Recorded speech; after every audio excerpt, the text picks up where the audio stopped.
Pendant des années, j'étais persuadée qu'il fallait choisir entre être bien dans son corps et le plaisir de manger. J'ai toujours été très gourmande et pour moi, perdre du poids, c'était forcément synonyme de frustration, de privation, renoncer à manger ce que l'on aime. Et il y a 3 ans de ça, j'ai découvert qu'en fait c'était faux, qu'on pouvait perdre du poids, être bien dans son corps, tout en continuant d'être gourmande. Je repense encore avec émotion cette fierté que j'ai ressentie lorsque j'ai réussi à perdre les kilos que j'avais en trop, tout en continuant de me faire plaisir en mangeant. Et si je fais cette vidéo aujourd'hui, c'est pour t'aider à faire pareil. Si tu découvres ma chaîne, moi c'est Camille, maman de 4 enfants. J'aide les mamans à se reprendre en main durablement, sans frustration et sans alourdir leur charge mentale. Abonne-toi pour ne rien manquer et n'hésite pas à m'écrire en commentaire pour échanger, ça me fait toujours plaisir. Pour moi, c'était évident, il y avait 2 catégories de personnes. Celles qui aiment manger, dont je faisais partie, et qui doivent lutter pour garder la ligne, et qui du coup alternent les périodes de prise de poids, de perte de poids.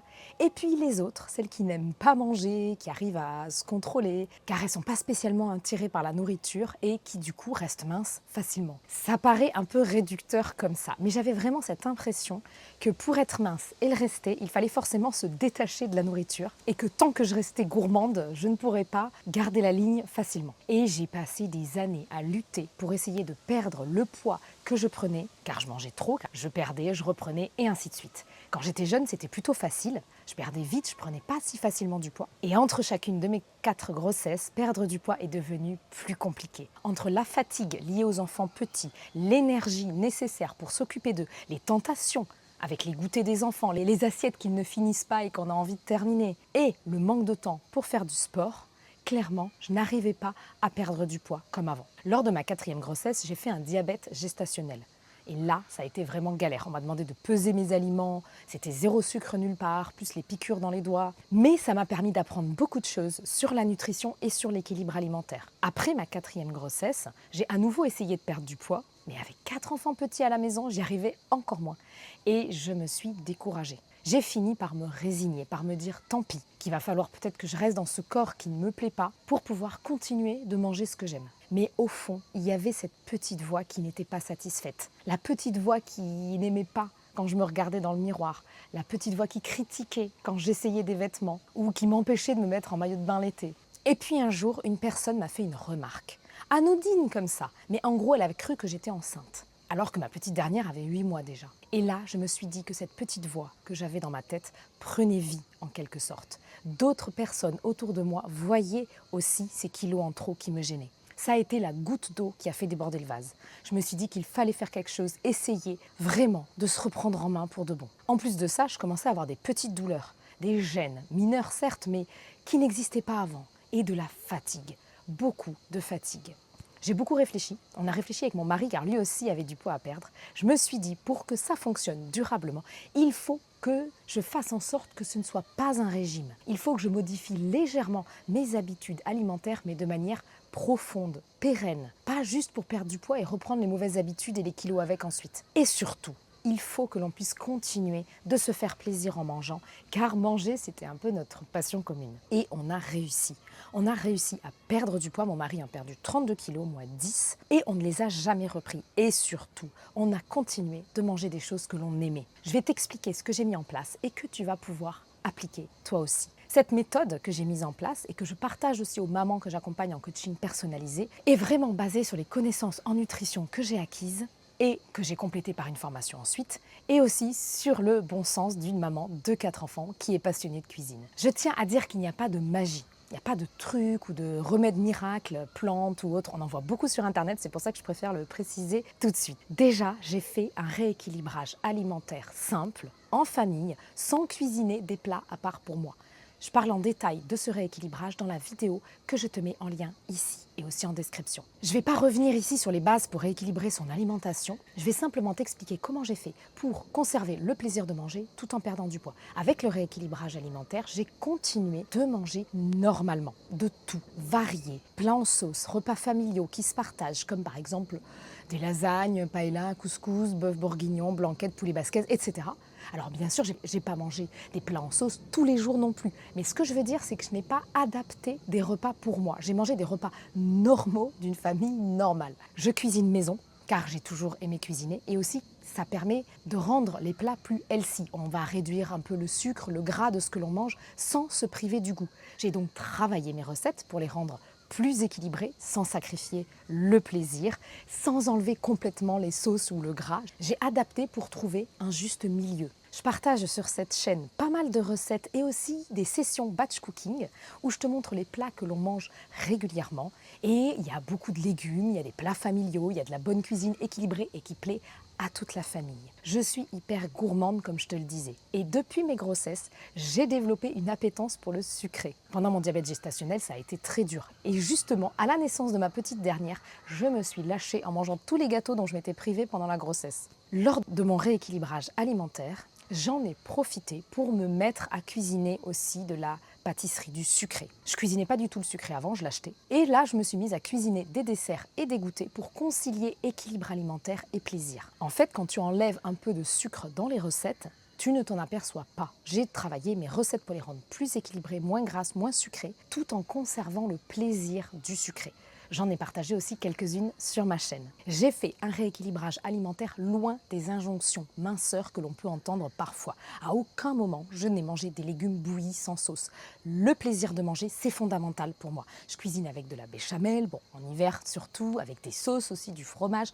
Évidemment, comme je cuisine maison, j'adapte les quantités de matières grasses. Mais le goût reste prioritaire sur le côté healthy, car manger doit toujours rester un plaisir. Et de la même façon, je n'ai banni aucun aliment de mon alimentation. Je mange parfois des chips, des raclettes, des glaces. Pas tous les jours évidemment, c'est de manière très occasionnelle et en quantité raisonnable. S'interdire un aliment, c'est le meilleur moyen d'en avoir envie ensuite. Alors après, c'est vrai que je ne remplis pas mon frigo de produits industriels, comme des cornets de glace par exemple. Ça, j'en mange exceptionnellement l'été. Mais si j'en mangeais tous les jours, évidemment que j'aurais eu du mal à perdre du poids. Pour être moins tentée au goûter de manger ce que je donne aux enfants, parce que eux, je leur fais souvent des petits goûters maison, des cookies, etc., je me cuisine des goûters pour moi, des goûters rassasiants et que j'aime beaucoup. Mon préféré, c'est le granola maison. Il y a la recette sur ma chaîne, je te mets le lien ici. Et ça peut m'arriver aussi de goûter un bout de leur gâteau, je ne me l'interdis pas. Mais si je mange leur gâteau à tous les goûters, non seulement j'aurai faim ensuite, ça va pas forcément me rassasier, mais en plus ça va me faire grossir. Avant, je prenais plaisir à manger trop,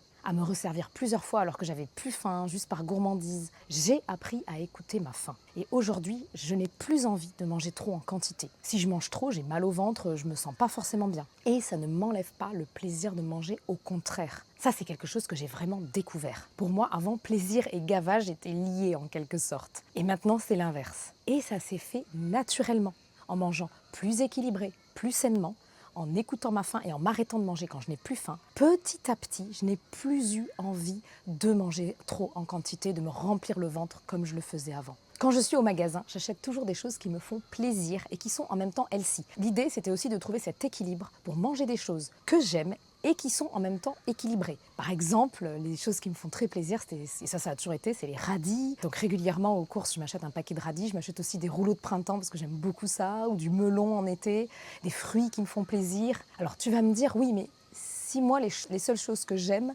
c'est les glaces Häagen-Dazs ou les chips. Alors, je suis sûre qu'il y a d'autres choses que tu aimes. Il faut bien réfléchir, il y a forcément des choses que tu aimes et qui sont un peu plus healthy. Des bons fruits, par exemple. Il y a forcément des fruits que tu aimes plus que d'autres. Réfléchis aussi à quels sont tes légumes préférés. Achète-toi aussi de quoi te faire un plat que tu aimes beaucoup. Personnellement, j'ai acheté des bons produits, parfois un peu plus chers, mais qui me faisaient vraiment plaisir. Comme par exemple des bons poissons, des fruits de mer, des légumes et fruits qui me faisaient envie. Et comme j'en mangeais un peu moins, cela n'a pas impacté mon budget. J'ai d'ailleurs fait une vidéo où j'explique comment j'ai rééquilibré mon alimentation sans augmenter mon budget. Je te mets le lien ici et aussi en description de la vidéo. Et dis-toi que plus tu vas manger sainement, plus tu vas apprécier manger sainement. C'est un cercle vertueux qui se met en place. Aujourd'hui, j'ai moins envie de choses grasses et sucrées. Les gâteaux industriels, je les trouve trop sucrés, j'y prends moins de plaisir. De temps en temps, ça peut m'arriver de manger des repas moins équilibrés, car comme je te le disais, je ne m'interdis pas d'aliments par principe, mais j'y prends moins de plaisir qu'avant. Je ne recherche plus ça pour prendre du plaisir en mangeant. Je veille à ce que chaque repas soit une fête. J'ai toujours fait en sorte d'être contente de passer à table. Et pour ça, je cuisine des repas qui me plaisent vraiment, qui nous plaisent, à mon mari, à moi, aussi à mes enfants. Et j'ajoute aussi des petits plaisirs. Je ne néglige aucun repas, même le repas du midi sur mon lieu de travail. Je me rappelle lorsque je travaillais à l'extérieur de chez moi, quand j'étais avocate et ensuite professeure des écoles, beaucoup de personnes autour de moi emportaient des repas que je trouvais punitifs. C'était des restes mélangés de choses qui n'allaient pas forcément ensemble, de choses vite fait prises dans le frigo sans que ça constitue un vrai repas. Et bien souvent, manger sans plaisir, ça conduit à grignoter ensuite. Même le midi au travail, il faut un repas qui nous plaît, car la satisfaction lors du repas, ça aide à avoir une vraie satiété. Faire de chaque repas une fête, ça aide aussi énormément à gérer la frustration qui peut résulter du déficit calorique. Car pour perdre du poids, il faut être en déficit calorique et manger un peu moins que ce que l'on dépense. Je ne reviens pas en détail là-dessus, car j'en ai déjà parlé dans la vidéo sur les rééquilibrages alimentaires dont je t'ai parlé au début. Je te remets le lien. Mais rapidement, pour ne pas avoir faim en déficit calorique, il faut veiller à avoir un équilibre à l'assiette, légumes, féculents, protéines, et à la journée aussi. Petit déjeuner rassasiant, idéalement salé, une collation équilibrée, etc. Et pour ne pas être frustré, car on réduit quand même un peu les quantités de ce que l'on mange, il faut qu'il y ait du plaisir dans l'assiette. C'est vraiment la réflexion que je me suis faite au début de ma démarche. Si je mange des choses hyper bonnes, qui me font vraiment plaisir, ce sera plus facile d'en manger un peu moins, de réduire un peu les quantités. C'est ça l'esprit dans lequel j'ai fait cette démarche de perte de poids. Et c'est ça qui m'a permis d'y arriver. Et aujourd'hui, non seulement j'ai perdu du poids, mais en plus je me sens plus en forme que quand j'avais 30 ans et pas encore d'enfant. Alors c'est aussi grâce au sport. Le sport, ça ne fait pas perdre directement du poids, car ça dépend de ce que l'on mange ensuite, mais faire du sport m'a aidé dans ma démarche, car ça a amélioré la qualité de mon sommeil, ce qui m'a permis de me sentir moins fatiguée et plus en forme la journée. Ça m'a permis de construire du muscle pour me sentir bien dans mon corps, et ça m'a aidé à supprimer les petites douleurs que je ressentais de plus en plus. Mon objectif, c'était pas d'avoir un corps parfait, comme on peut le voir sur les réseaux, mais d'avoir un corps dans lequel je me sens bien, pouvoir m'habiller comme je veux, me mettre en maillot l'été, être libre de mes mouvements, ne pas être essoufflé en montant les escaliers. Et tout ça, je l'ai atteint. Et tu peux l'atteindre, toi aussi. Si tu dois retenir 3 choses de cette vidéo, si tu veux perdre du poids durablement, il faut équilibrer tes assiettes. Et pour ça, je t'invite à aller voir la vidéo que j'ai faite, dont je t'ai parlé, si tu ne l'as pas encore vue, qui va t'expliquer comment rééquilibrer ton alimentation sans cuisiner des plats à part pour tes enfants. Deuxième chose, diminue légèrement les quantités de ce que tu manges, si tu mangeais trop en quantité, pour pouvoir être en déficit calorique sans t'affamer bien sûr. Et le plus important, veille à avoir du plaisir à chaque repas. Et si tu as des questions, je suis là pour y répondre en commentaire. Je te remercie d'être resté jusqu'au bout et je te dis à très vite pour une nouvelle vidéo.